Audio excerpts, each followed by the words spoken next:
Hannah with Midland County Public Library, and today I will be reading a snippet of The Lightning Thief, the first book in Percy Jackson and the Olympians by Rick Riordan. This book, along with a lot of other Disney Press books, is on our online service Hoopla.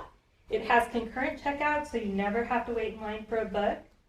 If this snippet interests you, check it out. The class gathered on the front steps of the museum where we could watch the foot traffic along Fifth Avenue. Overhead, a huge storm was brewing, with clouds blacker than I'd ever seen over the city. I figured maybe it was global warming or something because the weather all across New York State had been weird since Christmas. We'd had massive snowstorms, flooding, wildfires from lightning strikes. I wouldn't have been surprised if this was a hurricane blowing in. Nobody else seemed to notice. Some of the guys were pelting pigeons with Lunchables crackers. Nancy Bobofit was trying to pickpocket something from a lady's purse. And, of course, Mrs. Dodds wasn't seeing a thing. Grover and I sat on the edge of the fountain, away from the others. We thought that maybe, if we did that, everybody wouldn't know we were from that school, the school for loser freaks who couldn't make it elsewhere. Detention? Grover asked. Nah, I said. Not from Brunner. I just wish he'd lay off me sometimes. I mean, I'm not a genius. Grover didn't say anything for a while. Then, when I thought he was going to give me some deep philosophical comment to make me feel better, he said, "Can I have your apple?" I didn't have much of an appetite, so I let him take it. I watched the stream of cabs going down Fifth Avenue and thought about my mom's apartment, only a little ways uptown from where we sat. I hadn't seen her since Christmas. I wanted so bad to jump in a taxi and head home. She'd hug me and be glad to see me, but she'd be disappointed too. She'd send me right back to Nancy, remind me that I had to try harder, even if this was my 6th school in 6 years, and I was probably going to be kicked out again. I wouldn't be able to stand that sad look she'd give me. Mr. Brunner parked his wheelchair at the base of the handicapped ramp. He ate celery while he read a paperback novel. A red umbrella stuck up from the back of his chair, making it look like a motorized cafe table. I was about to unwrap my sandwich when Nancy Bobofit appeared in front of me with her ugly friends. I guess she'd gotten tired of stealing from the tourists and dumped her half-eaten lunch in Grover's lap. Oops, she grinned at me with her crooked teeth. Her freckles were orange as if somebody had spray-painted her face with liquid Cheetos. I tried to stay cool. The school counselor had told me 1,000,000 times, count to 10, get control of your temper. But I was so mad my mind went blank. A wave roared in my ears. I don't remember touching her, but the next thing I knew, Nancy was sitting on her butt in the fountain screaming, "Percy pushed me!" Mrs. Dodds materialized next to us. Some of the kids were whispering, "Did you see the water?" Like it grabbed her. I didn't know what they were talking about. All I knew was that I was in trouble again. As soon as Mrs. Dodds was sure poor little Nancy was okay, promising to get her a new shirt at the museum gift shop, etc., etc., Mrs. Dodds turned on me. There was a triumphant fire in her eyes, as if I'd done something she'd been waiting for all semester. "Now, honey," "I know," I grumbled, "a month erasing workbooks."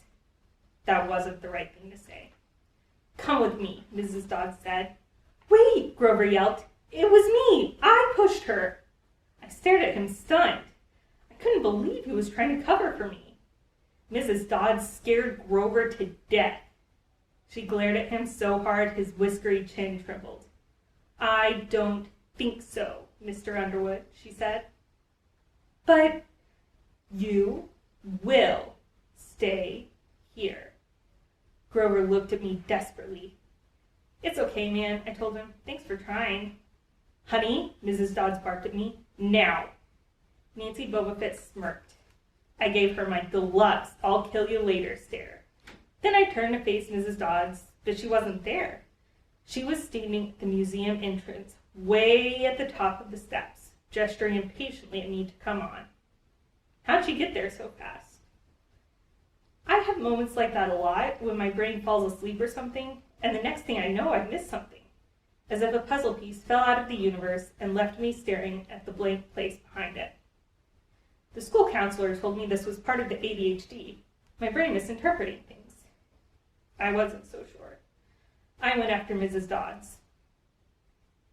Halfway up the steps, I glanced back at Grover. He was looking pale, cutting his eyes between me and Mr. Brunner, like he wanted Mr. Brunner to notice what was going on. But Mr. Brunner was absorbed in his novel. I looked back up. Mrs. Dodds had disappeared again. She was now inside the building at the end of the entrance hall. Okay, I thought, she's going to make me buy a new shirt for Nancy at the gift shop. But apparently, that wasn't the plan. I followed her deeper into the museum. When I finally caught up to her, we were back in the Greek and Roman section. Except for us, the gallery was empty.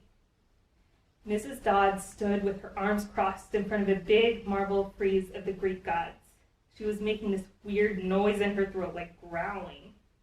Even without the noise, I would have been nervous. It's weird being alone with a teacher, especially Mrs. Dodds.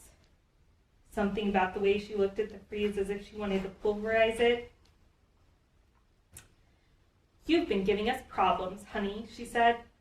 I did the same thing. I said, yes, ma'am. She tugged on the cuffs of her leather jacket. Did you really think you would get away with it? The look in her eyes was beyond mad. It was evil. She's a teacher, I thought nervously. It's not like she's gonna hurt me. I said, I'll try harder, ma'am. Thunder shook the building. We are not fools, Percy Jackson, Mrs. Dodds said.